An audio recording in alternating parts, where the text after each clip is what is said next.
할렐루야. 우리 오늘도 주님을 찬양합니다. 우리가 예배하는 시간에 어떤 일이 일어나는지를 아셔야 됩니다. 예배하는 시간에 눈에 보이지 않는 주의 천군과 천사가 하나님의 말씀을 수종들며 그 말씀을 붙잡는 시간에 그 말씀을 이루시기 위해서 일을 행하세요. 우리가 기도할 때, 그 이름으로 기도할 때 하나님은 그 이름의 약속대로 응답하시고 함께 하십니다. 그래서 예배하는 시간이 저는 목회자지만 참 즐겁습니다. 왜냐하면 헛된 일이 아니기 때문에. 하나님이 주시는 말씀이 반드시 성취되는 시간이기 때문이에요. 그 말씀 속에 내 인생이 발견되어질 때 그 기도 제목은 반드시 이루어지기 때문입니다. 우리가 초에 예배할 때 네가 발바닥으로 밟는 곳은 모두 내가 너희에게 주었노니, 이 말씀 주시면서 제가 그때 그런 얘기를 했어요. 제가 제주도 오니까 30분만 제가 쇼킹했던 일이 있었거든요. 그때 아마 우리 은총이를 만났을 때였는데, 대학이 시내에서 30분만 떨어져 있어도 혹은 대학에서 30분만 멀어도 대학생들이 자취를 한대요. 내가 아니 왜 자취를 해? 이랬더니 30분이 되게 먼 거리인 거예요. 근데 이게 제주도를 딱 보면은 그럴 수 있겠다. 그래서 사람들이 제가 여기 성산에 갔다가 대정에 왔다가 제주시 간다 하면은 꼭 전국 일주를 한 것처럼 이야 대단하다 막 이런 반응들이 도민들 사이에 많이 나왔었어요. 그때는 좀 이상하네. 왜 저는 1시간, 2시간 육지에서는 별 거리가 아니잖아요. 그런데 한 1년 사역을 하고 나니까요. 성산이 먼 거예요. 매주 다녔던 그곳이 멀게 느껴지더라고요. 1년에 한 번, 올해는 한 번도 안 간 것 같습니다. 근데 그때 제가 그랬어요. 하나님이 네가 발바닥으로 밟는 곳은 모두 내가 너희에게 주었노니, 우리가 밟는 곳을 주신다 했기 때문에 올해는 제가 멀다 생각하지 않고 동서남북을 다니겠다 이렇게 생각했었어요. 근데 오늘 제가 앞에서 찬양하는데요. 동쪽의 성산에서 또 그 위로가 어디죠? 성산 위에 우리 집사님 오신 데가 어디죠? 성산 있고 그 위가 지역이 생각이 안 나네요. 네? 표선? 표선은 아래에 있습니다. 제주도민이 더 모르네. 성산 위쪽으로 우리 바닷길 좋은데 그쪽에서, 그리고 조천 함덕에서 오늘 세 가정이 동쪽에서 와서 예배를 했어요. 1시간을 넘게 지금 오셔서 예배하시는데 제가 그걸 보면서 말씀이 성취되어지는구나. 우리가 오늘 그 일이 이스라엘 자손을 즐겁게 한지라.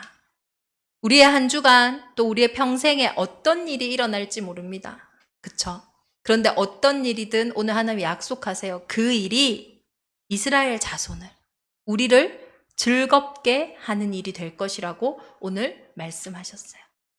전에 우리 한 친구가 질문했어요. 목사님, 유튜브가 좋은 겁니까? 나쁜 겁니까? 이 남자아이가요, 이제 초등학교 3, 4학년 됐을까요? 근데 이 친구가 이제 게임을 좋아하나 봐요. 근데 엄마가 하도 못하게 하니까, 근데 엄마가 이제 말을 듣는 사람이 목사님인 것 같아. 그러니까 목사님에게 유튜브가 좋은 거다 소리를 가지고 자기가 이제 유튜브를 하고 싶은 거예요. 근데 그때 하나님이 참 은혜죠. 지혜를 주셨어요. 유튜브는 좋은 것도 아니고 나쁜 것도 아니야. 근데 유튜브를 하는 사람이 어떠냐에 따라서 그 유튜브는 많은 정보를 얻고 세계를 인턴십하고 많은 기능을 만나지 않고도 얻을 수 있는 좋은 매개체가 되지만, 이 유튜브를 하는 자가 다른 것에 빠지면은 그 유튜브는 나를 망치는 것으로 갈 수밖에 없다고. 그런 이야기를 하면서 결국은 우리가 마찬가지예요.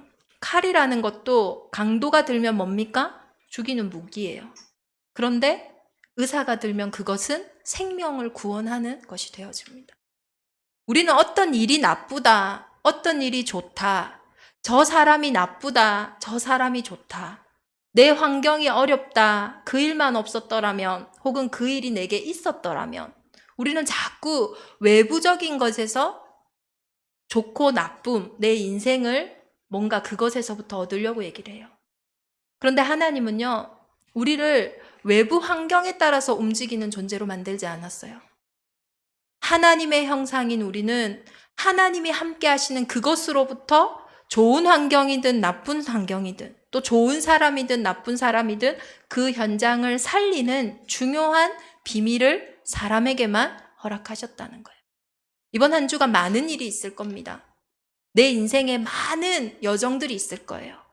그러나 오늘 본문처럼 그 일이 이스라엘 자손을 즐겁게 하는 일이 되기를 기도합니다. 오늘 우리 서론에 적혀 있는 것처럼 우리의 정체성이 회복되면 되는 거예요. 인생의 문제는 환경의 문제가 아닙니다. 정체성의 문제예요. 내가 누구냐? 하나님은 우리를 이 땅 살릴 피스메이커로 보내신 거예요. 알렉산더 대왕이 이 나라를 다 제패하고 나서요, 자기를 기념하기 위해서 초상화를 화가에게 그려달라고 했어요. 그런데 전쟁 중에 얻은 영광스러운 상처가 얼굴에 있었던 거예요. 물론 그것이 영광스러운 상처지만은 초상화에 그 상처를 담는다면은 이 사람이 누군지 모를 때는 그것이 뭔가 왕의 위엄을 깎아내리는 게 되겠죠.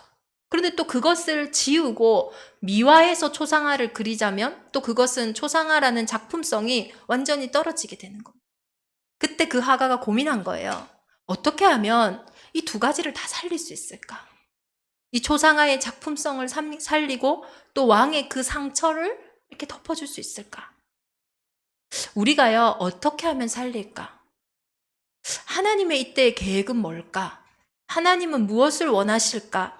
우리가 생각하는 그 시간에요, 하늘 보좌의 문이 열림을 우리 온 성도님들은 확인해야 될 줄 믿습니다. 매 순간 그것을 기억하셔야 돼요. 그때 그 화가에게 하나의 좋은 지혜가 떠오릅니다. 왕에게 상처를 다 가리면서 생각을 하는 자세를 하게 한 거예요. 그러면 왕의 모습은 뭔가 근엄하고 생각하는 모습이지만은 또 어떻습니까? 또 상처는 손에 가려져 있기 때문에 거짓을 한 것이 아니에요. 양쪽 다 살리는 중요한 아이디어가 된 겁니다. 하나님은 우리를 이 땅 살릴 피스메이커로, 살리는 자로 부르신 줄 믿습니다. 이 정체성이 이번 한 주간 모든 일들 가운데 회복되어지기를 예수 그리스도의 이름으로 축원합니다. 오늘 본문에 나오는 여호수아서 22장은요, 사실 엄청난 일이에요. 이스라엘 민족이 21장에 분명히 말씀이 다 응하였어요. 이스라엘에게 약속하신 그 가나안 땅을 정복했어요. 12지파가 온 땅을 다 분배받았어요. 그러면 이제 뭐 할 일만 남았습니까? 누릴 일만 남았어요. 그런데 그때 이스라엘 민족에게 위급한, 어떻게 보면 큰 일이 일어났어요. 12지파에게 특히 오늘 본문에 나오는 르우벤 자손과 갓 자손, 그리고 므낫세 반 지파는 므낫세를 반으로 나누어서 반은 요단 동쪽에 또 반은 요단 서쪽에 거하고 있었습니다. 이 두 지파와 므낫세 반 지파는요, 전쟁에 능한 자들이었고 능력이 있는 사람들이었어요. 그래서 이 사람들은 많은 목축과 많은 가족들을 거느리고 있었어요. 요단을 건너서 지금 가나안 땅으로 들어가야 되는데 이들이 보기에 요단 동편이요, 되게 좋아 보이는 거예요. 초원이 있고 자신들의 목축, 자신들의 가축을 기르기에 너무 좋은 현장이고 또 자신의 수많은 인구가 머무르기에 좋은 곳이란 생각을 한 거예요. 그래서 그때 여호수아에게 구합니다. 우리가 이 땅을 기업으로 받기를 원합니다. 가나안 땅에는 우리가 그 가나안을 유업으로 얻지 않겠습니다. 이렇게 이야기를 해요. 그때 여호수아가 그것을 허락합니다. 그런데 너희들이 이 전쟁에서 빠지게 되면 정복 전쟁이 어려우니 정복 전쟁 이후에 너희가 이 요단 동편에 와서 거해라. 그래서 요단을 건너기 전에 자손들을 두고 아내들을 두고 전쟁을 할 수 있는 남자들만 요단을 건너서 전쟁을 다 거칩니다. 그리고 이제 다시 자기들의 땅으로 돌아가는 거예요. 여호수아와 이스라엘이 축복하면서 많은 목축과 또 많은 가축과 또 많은 재산들을 가지고 그들을 축복하며 돌려보냅니다. 그런데 그때 벼랑간 어떤 소식이 들어오는 거예요. 아니, 이들이 지금 요단을 건너가서 그 요단 강가에 제단을 쌓았다는 겁니다. 이스라엘의 제단은 실로에 있습니다. 예배하는 곳이에요. 오실 메시아 그리스도를 기념하는 이 번제단이 있어요. 그런데 그 번제단을 요단 강가에 다시 만들었다는 거예요. 그것도 아주 큰 제단을요. 이스라엘 민족은 경험을 통해서 체험한 게 있어요. 뭐냐? 우리는 하나님을 예배하는 민족인데 그 예배의 복을 놓쳤을 때, 그 빛을 놓쳤을 때 얼마나 민족이 어두워지는지를 체험했었어요. 특히 이 여수아서에 보면은 바알 부올의 사건과 세라의 아들 아간의 사건을 이야기하고 있습니다. 근데 참 감사한 거는 뭐냐면 이들이 바로 전쟁을 보내면 되거든요, 열지파가. 근데 전쟁을 바로 보내지 않고 이 비느하스와 아론의 손자입니다. 제사장 엘르아살의 아들 비느하스와 10지파의 천부장. 우리 50부장은 50명을 다스린 자고 100부장은 100명을 다스린 자고 천부장은 1000명을 다스린 자예요. 그러면 가장 리더격인 사람들을 각 지파마다 뽑아서요. 이 진상을 확인하기 위해서, 규명하기 위해서 진상조사단을 파송하게 됩니다. 그들이 요단을 가서 그 르우벤 자손과 갓 자손과 므낫세 반 지파를 만나서 이야기하는 거예요. 너희들이 우리를 망하게 하려고 하는 거냐? 너희들이 벌써 잊어버렸냐? 바알 부올의 사건을. 이스라엘 민족이 출애굽하여 이 광야를 지나갈 때 시딤이라는 지역에서 이스라엘 민족들이 모압 여인과 이렇게 눈이 맞았었어요. 근데 모압 여인들이 이렇게 믿고 있는 신이 바알 부올입니다. 그러니 자기가 너무 좋으니까 이스라엘 민족들한테 같이 막 예배하자고 한 거예요. 그러니 여자가 좋으니 어떻게 합니까? 같이 예배한 거예요. 그 일로 인해서요. 어둠이 들어오니까요. 역병이요. 막 돌았는데요. 24,000명이 그때 그 일로 죽게 되었어요. 세라의 아들 아간이 하나님의 싸움, 성전에서는 하나님의 것이기 때문에 어떤 것도 취하지 마라. 너희의 것은 내가 줄 테니 우리가 약탈하지 마라고 했거든요.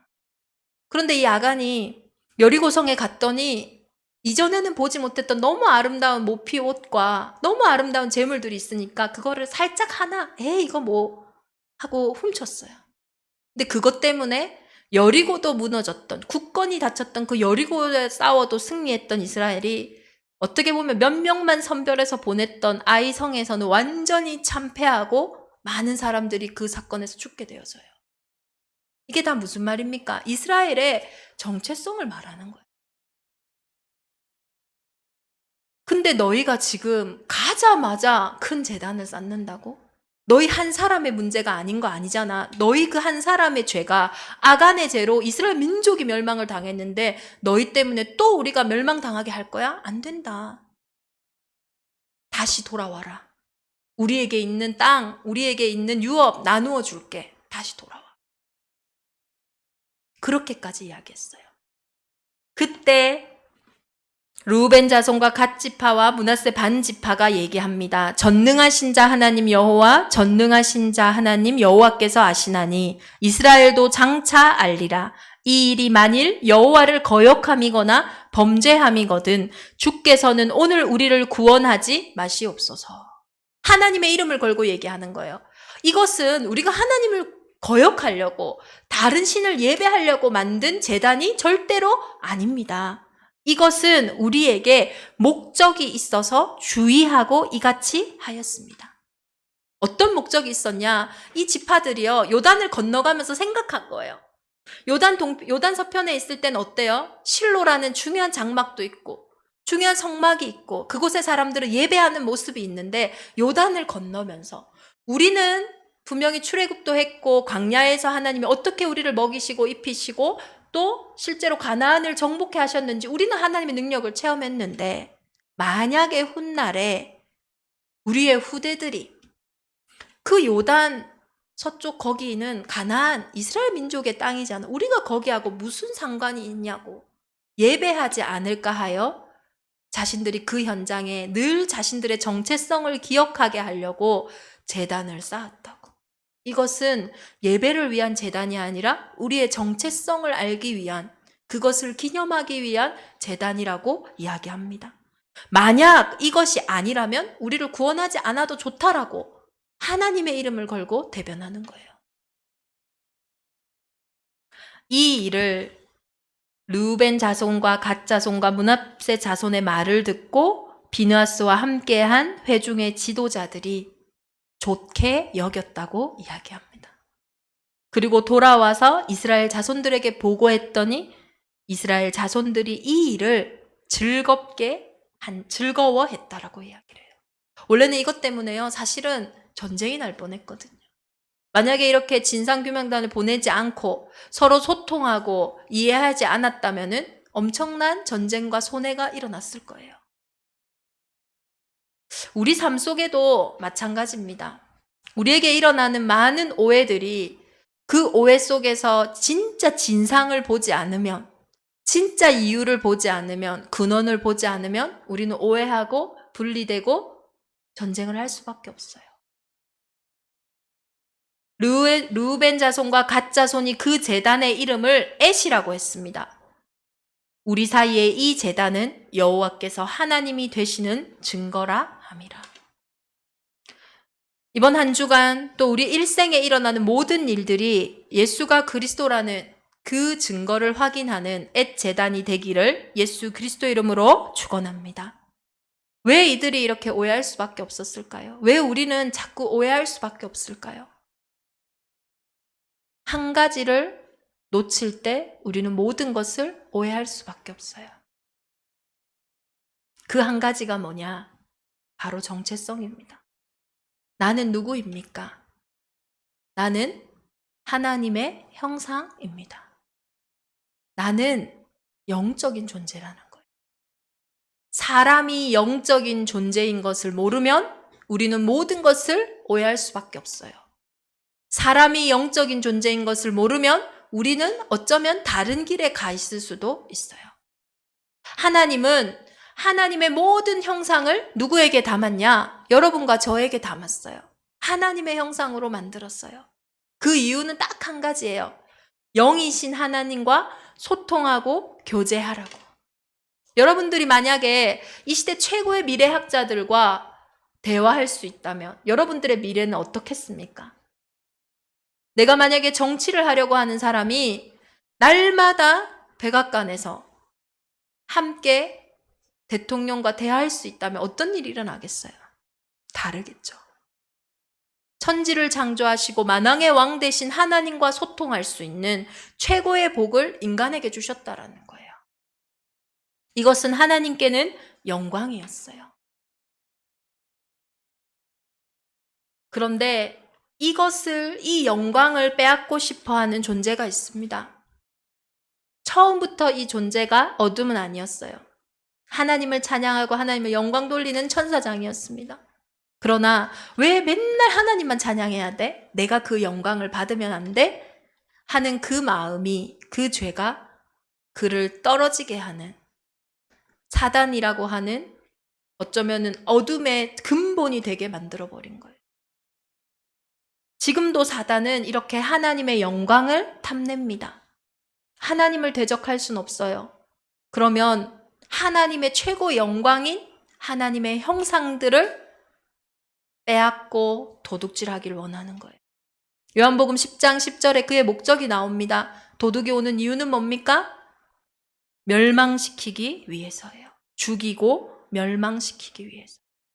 그런데 이 도둑이요, 도둑처럼 하고 오면은요, 모두가 빼앗기지 않을 거예요. 이 살인자가 살인자처럼 하고 오면 모두가 그 죽음이 당하지 않을 거예요. 그런데 이 사단은요, 어둠은요, 뭘로 가장합니까? 자신을 빛으로 가장해요. 광명의 천사로 가장해요. 그래서 창세기 3장에 보세요. 우리는 창세기 3장에서 뱀을 보고 옛뱀 곧 마귀이기 때문에 뱀을 안 좋아하지만 에덴 당시에는 안 좋아하고 좋아하는 게 어디 있습니까? 특히 간사했던 지혜로웠던 뱀을 하와는 늘 가까이 있었어요. 사단은 이용합니다. 자신의 정체를 그냥 드러내지 않아요.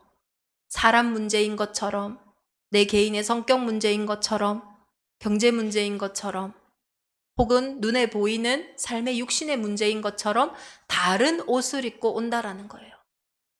다른 옷을 입고 와서 어떻게 합니까? 질문해요.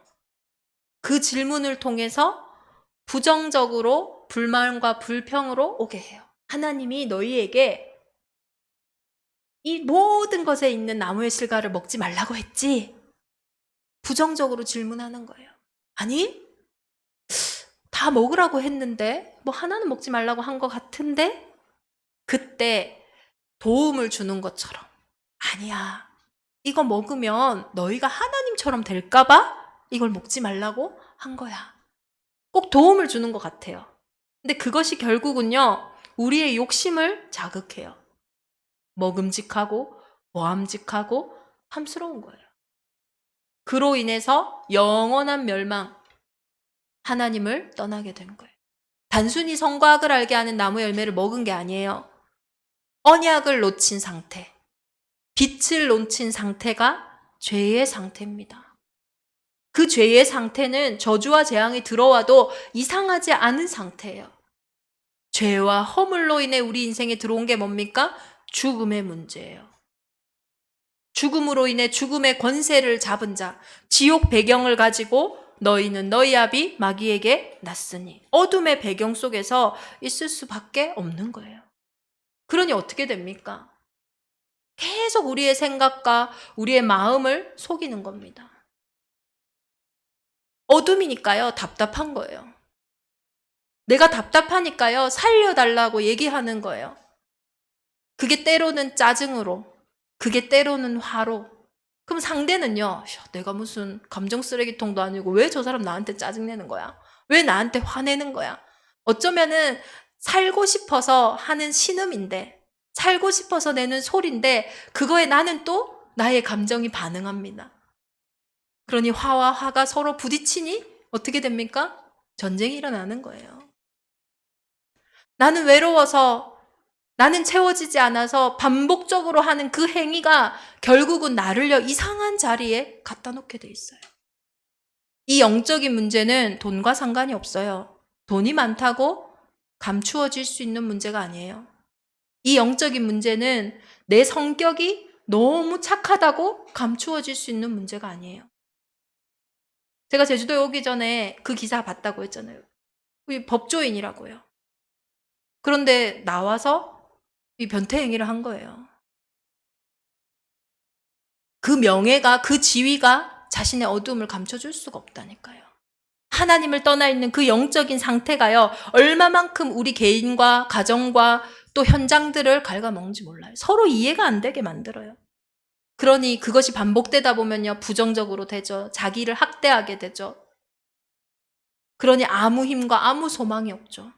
또 그것을 감춰보려고 거짓말하죠. 거짓말이 거짓말을 잡고 거짓말이 거짓말을 낳다 보면 거짓의 영이 그것을 사로잡아 버리잖아요.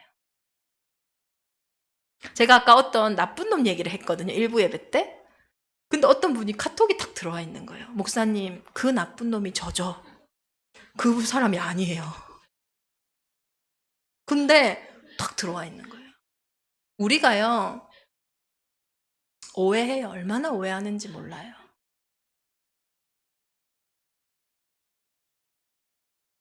진짜로 여러분은 여러분을 이해하십니까? 그렇다면요, 하나님의 형상으로 복을 누려야 됩니다. 생육, 번성, 충만, 정복 다스려야 됩니다. 그게 나를 이해한 거예요. 근데 여러분도 여러분 이해 못 하시잖아요. 근데 무슨 남을 이해합니까? 늘 원망하고 핑계대고 탓할 수밖에 없어요, 상대를. 그러니 소통이 안 돼요. 저도 마찬가지입니다. 이게 복음이 아닌 걸 알기 때문에 소통이 안 되는 것이 또 나에게 소통 안 되는 문제로 와서 얼마나 괴롭게 만드는지 몰라요. 아예 모르면 마음대로 살 텐데, 예수는 그리스도 모든 문제 해결자인데 왜 내 이 마음은 해결이 안 될까? 왜 내 이 생각은 해결이 안 될까? 또 다른 죄책감으로 나를 또 누르는 거예요. 어떻게 해야 됩니까? 한 가지를 오해함으로 선과 악을 알게 하는 나무의 열매를 이 땅에 두신 하나님의 사랑을 오해함으로 심판에 이르게 됐어요.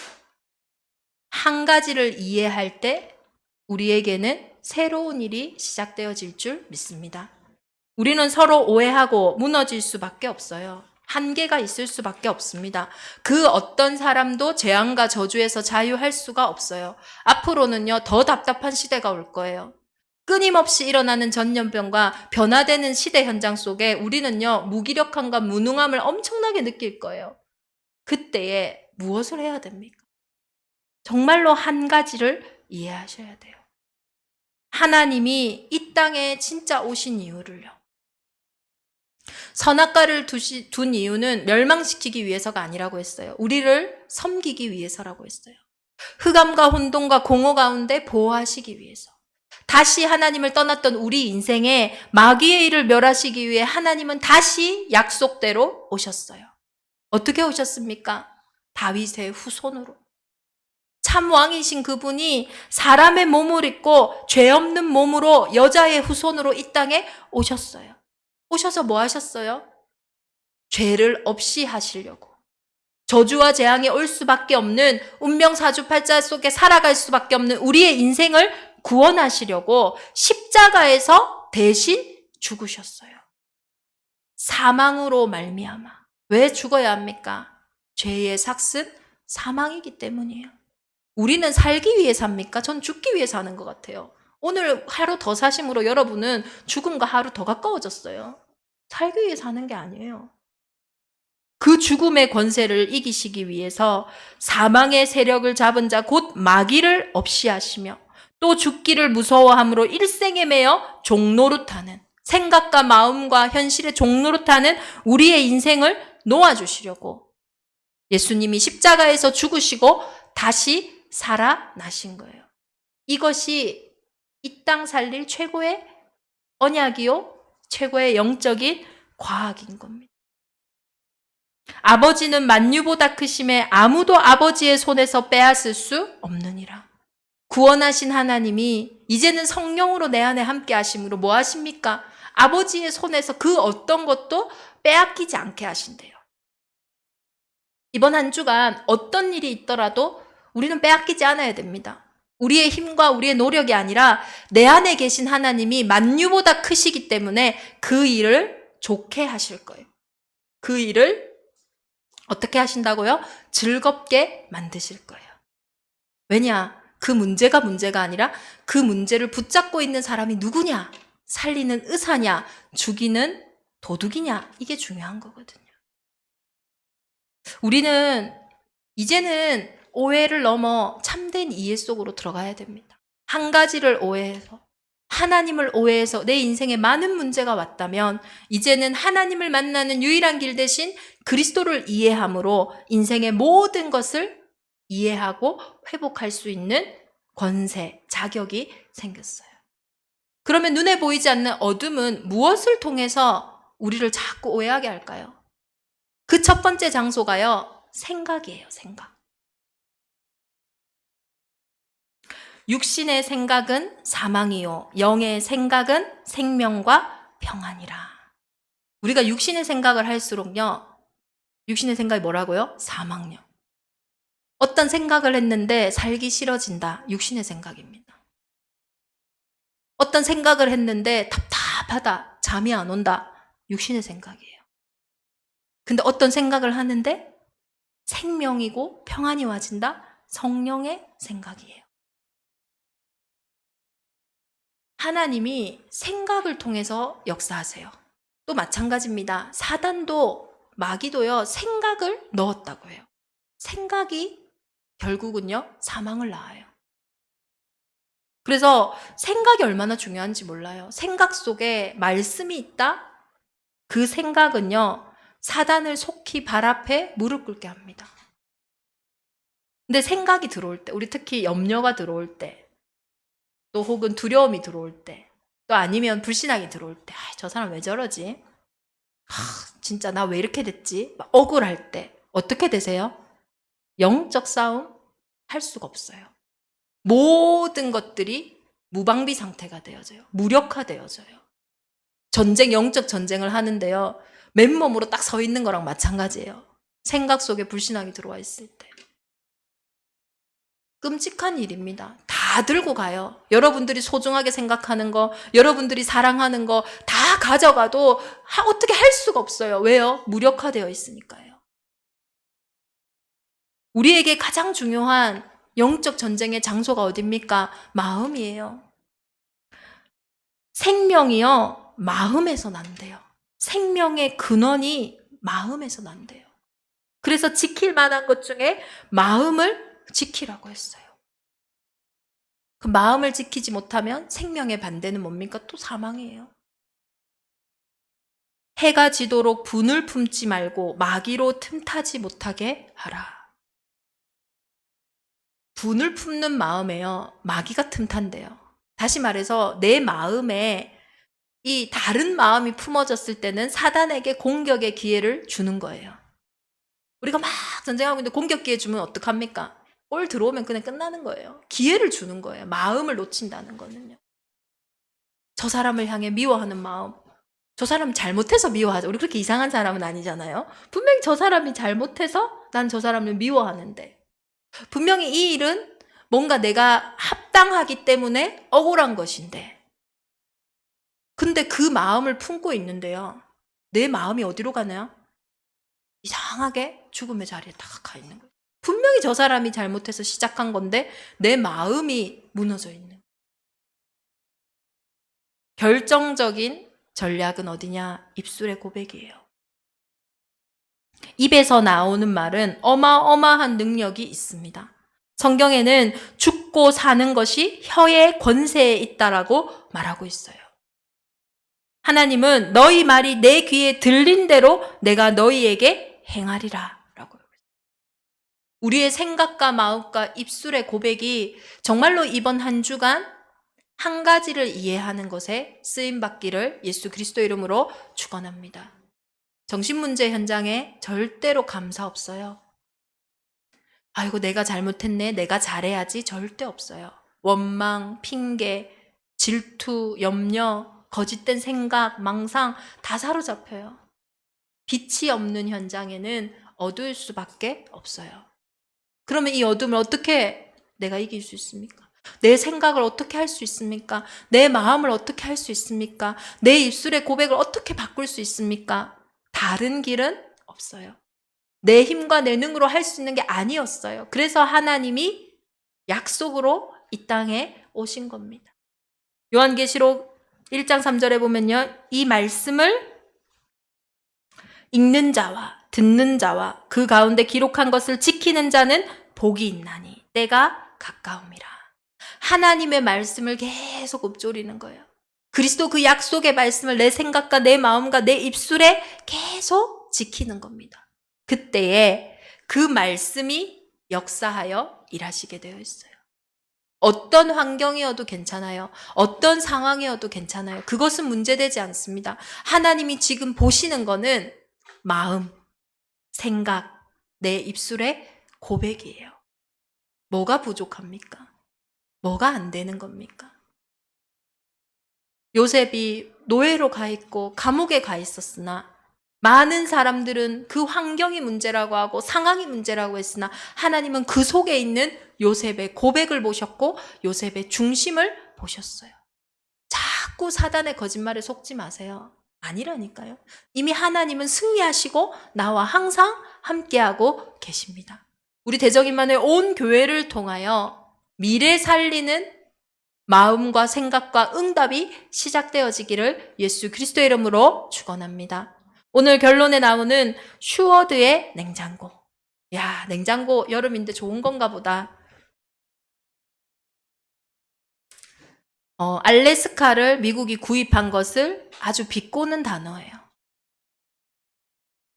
1867년 3월 30일에 모든 미국 사람들이 격분하는 일이 일어났어요. 정말 쓸모없는 땅이라고 생각하는 그 알래스카. 그 땅을 슈워드 장관이 720만 달러에 구입을 한 거예요. 사실 그 알래스카의 넓이에 비하면은 이 가격은 너무나 싼 거예요. 잘 산 거예요. 그런데 왜 이들은 이 땅을 산 것에 격분했냐? 그때 당시에 미국이 상황이 너무 힘들었기 때문이에요. 존경하는 대통령이 암살당하고 남북 전쟁이 이제 끝나서 많은 민심들이 무너져 있고 경제적으로도 어려운 그때에 그래도 그 돈을 나라에 써야지. 저 쓸모없는 땅, 알래스카. 얼음밖에 없는 그 땅을 사다니. 너무 화가 나는 거예요. 그래서 그것을 비웃는 말이었어요. 슈워드의 냉장고, 슈워드의 아이스박스. 그런데요, 지금은요, 그 슈워드의 냉장고와 그 슈워드의 그 아이스박스는 더 이상 비난하고 조롱하는 말이 아닙니다. 왜냐? 그 알래스카에는 금뿐만 아니라 수많은 광물 자원과 철광석들이 있었어요. 석유도 있었어요. 그리고 그곳에는 안보적으로나 전략적으로나 너무나 중요한 위치가 되어서 결국은 1959년에 미국의 49번째 주로 편입되어졌어요. 미국이 강대국으로 성장하는데 중요한 밑바탕이 되었음을 어느 누구도 부인할 수 없는 땅이 되었습니다. 천년 자원의 보고잖아요. 그때 슈워드가 한 말이, 여러분, 나는 얼음 덩어리인 알래스카를 바라보고 사자는 것이 아닙니다. 나는 그 속에 숨겨져 있는 엄청난 자원을 바라보고 사자는 것입니다. 우리 세대를 위해서가 아니라 미래 세대를 위해서 그 땅을 사자는 것입니다. 이 땅에 피스메이커로 보내진 여러분들의 생각과 마음에 그리고 말 속에 무엇이 담겨 있냐라는 것이 이 땅 살리는 최고의 응답인 줄 믿습니다. 지금은 부족해 보이고 연약해 보일 수 있으나 그 안에 성령이 역사하실 때 그 한 개인은 시대 살릴 전도자가 되어질 것이고, 그 한 현장은 분명히 문제의 현장이었고 고난의 현장이었지만 그 오해가 이해로 바뀌는 순간 그 현장은 예수가 그리스도이심을 증거하는 최고의 현장이 되어질 거예요. 제가 수백 번 이야기할 때가 있어요. 그런데 제 말을 하나도 안 듣다가 어떤 사람이 그 이야기를 했는데 그 말을요, 찰떡같이 듣는 거예요. 그래서 제가 그랬어요. 목사님이 수백 번 얘기했잖아. 근데 왜 그 사람의 이야기는 들리고 제 말은 안 들렸을까요? 물론 시간표죠. 그런데 우리가 언제 찰떡같이 듣냐? 나와 같은 상황을 겪은 사람이 그 상황과 그 현장을 승리하고 그 속에서 복음을 누리고 이 문제가 나에게 발판이 됐다. 나도 그랬다. 이 어려움이 나에게 답이 됐다. 나도 그랬다. 그 증인의 말에 그 사람이 반응한 거였어요. 그 일을 좋게 여김이라. 그 일이 이스라엘 자손을 즐겁게 한지라. 어떤 일일지라도 이제는 그 일 속에 한 가지인 예수 그리스도를 이해함으로 그 일을 통해서 오늘날 알래스카를 구입하는 여러분의 결단 속에 많은 현장이 참 즐거움과 행복과 답을 얻게 될 줄 믿습니다. 이번 한 주간 대정인만의 온 교회 위에 이러한 우리의 정체성, 피스메이커의 사명을 회복하는 최고의 현장이 되기를 예수 그리스도 이름으로 축원합니다. 우리 주신 말씀 붙잡고 함께 기도하겠습니다. 살아계신 하나님 감사합니다. 이제는 답이 없는 나를 괴롭히지 않게 하시고 만왕의 왕 대신 우리 인생의 모든 답 대신 하나님께로 나아가는 한 주간이 되게 하여 주옵소서. 이제는 답을 줄 수 없는 상대를 괴롭히는 인생이 아니라 상대에게 답을 주고 힘을 주는 피스메이커로 살리는 자로 우리 온 교회를 축복하여 주옵소서. 지금도 우는 사자와 같이 두루 삼킬 자를 찾는 사단이 완전히 발 앞에 무릎 꿇는 생각과 마음과 입술의 고백이 이번 한 주가 어떤 일과 어떤 상황이 올지라도 하나님이 원하시는 일들을 고백해 하사 그 일이 우리를 즐겁게 하는, 현장을 즐겁게 하는 증거가 되게 하실 줄 믿습니다.